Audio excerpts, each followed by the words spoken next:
Karnataka Bengaluru rave party కేసులో దర్యాప్తు ముమ్మరం చేశారు పోలీసులు. పార్టీలోకి డ్రగ్స్ ఎలా వచ్చాయనే దానిపై ఆరా తీస్తున్నారు. పార్టీకి మొత్తం 150 మంది హాజరైనట్టు గుర్తించారు. కేసులో 5గురిని అరెస్టు చేశామని చెప్పారు బెంగళూరు ఎలక్ట్రానిక్ సిటీ పోలీసులు. పట్టుబడ్డ వారి శాంపిల్ సేకరించే టెస్టులకు పంపించారు పోలీసులు. పార్టీలో డ్రగ్స్ అమ్మిన పలువురు పెడ్లర్లున్నారు. ఆదివారం సాయంత్రం నుంచి నాన్ స్టాప్ గా పార్టీ నిర్వహించారని పోలీసులు తెలిపారు. కేసులో సినీ నటి హేమ వ్యవహారంపై బెంగళూరు పోలీసులు సీరియస్ అయ్యారు. హైదరాబాద్ లో ఉన్నట్లు హేమ రిలీజ్ చేసిన వీడియోపై కేసు నమోదు చేశారు. ఇక ఇదే విషయానికి సంబంధించి మరిన్ని డీటెయిల్స్ సదా అందిస్తారు. సదా, over to you.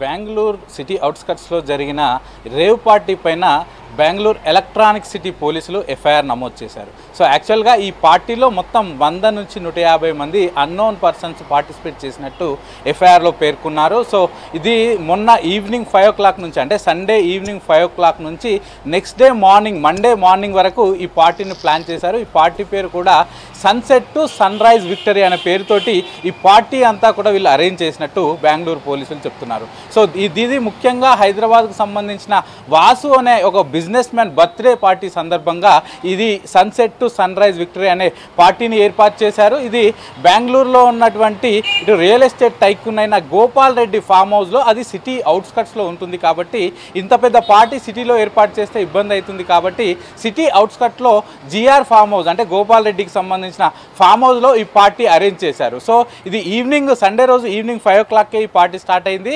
So morning 3 o'clockకి ఇటు సిసిబి నార్కోటిక్స్ డీసీపీ అయిన బెంగళూరుకు సంబంధించిన శ్రీనివాస్ గౌడ అనే పోలీస్ ఆఫీసర్ తన టీంతో కలిసి పక్కా ఇన్ఫర్మేషన్ తోటి ఎర్లీ మార్నింగ్ 3 o'clockకి ఈ పార్టీ పైన రైడ్ చేశారు. సో రైడ్ చేసిన టైంలో వాళ్ళు మెయిన్ గేట్ వద్దకు రాగానే అక్కడ మెయిన్ గేట్ క్లోజ్ చేశారు. ఆ తర్వాత పోలీసులు ఆ డోర్ పగలగొట్టుకొని లోపలికి వెళ్లాల్సి వచ్చిందంటూ పోలీసులు చెప్తున్నారు. సో లోపల డ్రగ్స్ అంతా కూడా వీళ్ళు ఆల్రెడీ తీసుకుంటున్నారు. సో దీనిలో 3 డ్రగ్ పెడ్లర్స్ కూడా ఉన్నారు. డైరెక్ట్గా ఆ పార్టీలోనే వాళ్ళు డ్రగ్స్ తీసుకొచ్చి వీళ్ళందరికీ సప్లై చేస్తున్నారని చెప్తున్నారు. ఇటు పోలీసులు రైడ్ చేయడానికి రాగానే అందులో ఉన్న వాళ్ళు చాలామంది, కొంతమంది వాళ్ళ దగ్గర ఉన్న డ్రగ్స్ను దాచిపెట్టారు. ఎందుకంటే ఫామ్ హౌస్ పెద్దగా ఉంటుంది కాబట్టి చాలా ప్లేస్లో పోలీసులు వచ్చిందని తెలియగానే ఆ డ్రగ్స్ అన్నింటిని కూడా చాలామంది పారేశారు. ఇంకొంతమంది ఇటు టాయిలెట్ కమోడ్లో వేసి వాటర్ ఫ్లష్ కూడా చేశారు. ఆ డ్రగ్స్ దొరకకుండా చేశారంటూ కూడా పోలీసులు చెప్తున్నారు. సో దీనిలో భాగంగానే ఆ రోజు రైడ్ చేసిన టైంలో పోలీసులకు MDMA 15.6 grams దొరికింది. అలాగే దీంతో పాటు గంజాయి, కొంత కొకైన్ కూడా దొరికిందంటూ పోలీసులు చెప్తున్నారు. సో ముఖ్యంగా ఈ కేసుకు సంబంధించి మొత్తం 5గురు పైన ఎఫ్ఐఆర్ చేశారు. దానిలో పార్టీ హోస్ట్ చేసినటువంటి వాసు, ఇతను హైదరాబాద్కు సంబంధించిన బిజినెస్ మ్యాన్, ఇతను పార్టీ హోస్ట్ చేశాడు. అతను బర్త్డే సందర్భంగా పార్టీ హోస్ట్ చేశాడు కాబట్టి అతని పైన, అలాగే ఈ పార్టీ అంతా కూడా మేనేజ్ చేసింది అరుణ్ అనే వ్యక్తి, ఈ వాసుకు అతని రిలేటివ్. సో అరుణ్ అనే వ్యక్తి ఈ పార్టీని అంతా కూడా మేనేజ్ చేశాడు. సో అతని పైన, దీంతో పాటు సిద్దికి, రణధీర్, అలాగే రాజ్ బావా, వీళ్ళు 3 కూడా ఈ పార్టీలో డ్రగ్స్ సప్లై చేస్తున్నారు. కాబట్టి వీళ్ళ 3 మీద, అంటే పార్టీ హోస్ట్ చేసిన వ్యక్తి, పార్టీ మేనేజ్ చేసిన వ్యక్తి, దీంతో పాటు 3 డ్రగ్ పెడ్లర్స్, మొత్తం 5గురు పైన ఈ ఎలక్ట్రానిక్ సిటీ పోలీస్ స్టేషన్లో ఎఫ్ఐఆర్ నమోదు చేశారు. ఇక ఈ పార్టీకి సంబంధించి మొత్తం 100 నుంచి 150 మంది పార్టిసిపేట్ చేసినట్టు పోలీసులు చెప్తున్నారు. వాళ్ళందరినీ కూడా ఎలక్ట్రానిక్ సిటీ పోలీస్ స్టేషన్కి నిన్న మార్నింగ్ తీసుకొచ్చి వాళ్ళ అందరికీ బ్లడ్ టెస్టులు, యూరిన్ టెస్టులు, వాళ్ళ శాంపిల్స్ తీసుకొని అందరికీ 41 CRPC నోటీసులు ఇచ్చి వాళ్ళందరినీ తిరిగి పంపించేశారు. సో ఇక దీనిలో పార్టిసిపేట్ ఎవరెవరు చేశారంటే ముఖ్యంగా చాలామంది VVIPలు ఉన్నారు.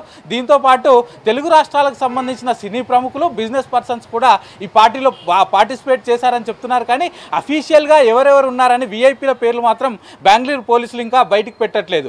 ఇక హైదరాబాద్ సంబంధించి టాలీవుడ్ నటి హేమ కూడా దీనిలో ఉందంటూ మొదటగా వార్తలు వచ్చాయి. వార్తలు వచ్చిన తర్వాత ఆమె యాక్చువల్గా నేను ఈ పార్టీలో లేను అంటూ ఒక వీడియో రిలీజ్ చేసింది. నేను వేరే హైదరాబాద్ సిటీ అవుట్స్కట్స్లో ఉన్న ఒక ఫామ్ హౌస్లో ఉన్నానంటూ ఫామ్ హౌస్లో ఒక వీడియో బయట రిలీజ్ చేసింది. కానీ ఆ తర్వాత పోలీసులు డైరెక్ట్ ఆమెకు సంబంధించిన, అంటే ఆమె పార్టీలో తీసుకున్న ఫొటోస్ బయట పెట్టారు. పార్టీ స్టార్ట్ అవ్వకంటే ముందు తీసుకున్న ఫొటోస్ బయట పెట్టారు.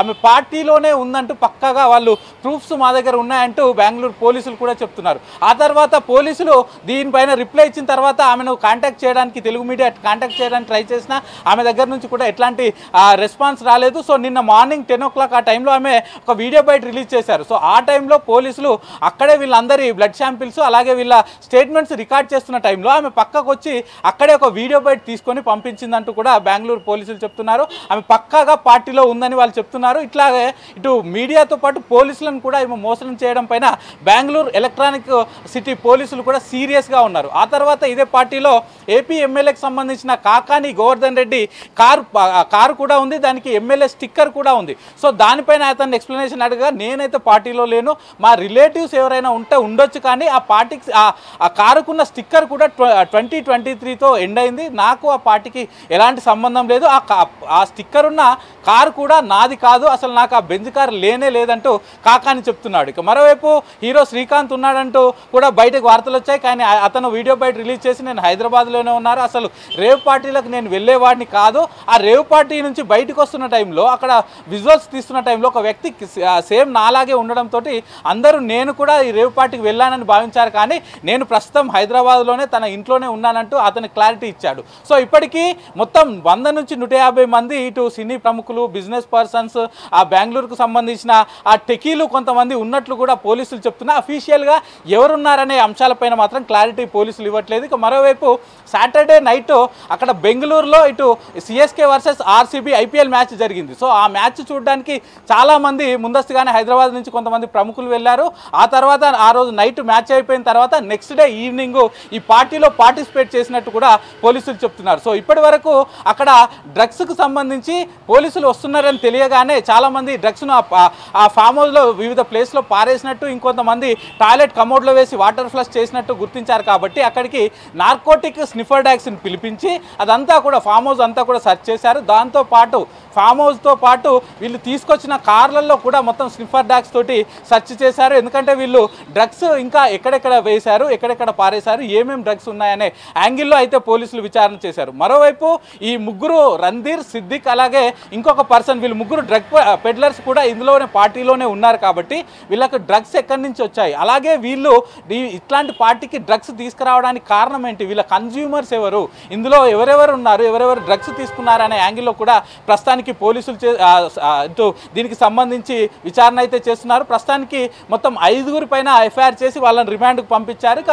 మిగతా వాళ్ళందరికీ వాళ్ళ బ్లడ్ శాంపిల్స్, యూరిన్ శాంపిల్స్ తీసుకొని వాళ్ళందరికీ 41 సిఆర్పిసి నోటీసులు ఇచ్చి పంపించారు. వాళ్ళందరూ కూడా తిరిగి మేము ఎప్పుడు విచారణకు పిలిస్తే అప్పుడు రావాలని కూడా పోలీసులు చెప్పారు. ఎందుకంటే ఒకవేళ వాళ్ళ శాంపిల్స్లో డ్రగ్స్ తీసుకున్నట్టు పాజిటివ్ వచ్చినట్లయితే వాళ్ళని తిరిగి పిలిపించి వాళ్ళని ఇంట్రాగేషన్ చేయాల్సి ఉంటుందంటూ కూడా ఇటు ఎలక్ట్రానిక్ సిటీ పోలీసులు చెప్తున్నారు. జ్యోతి.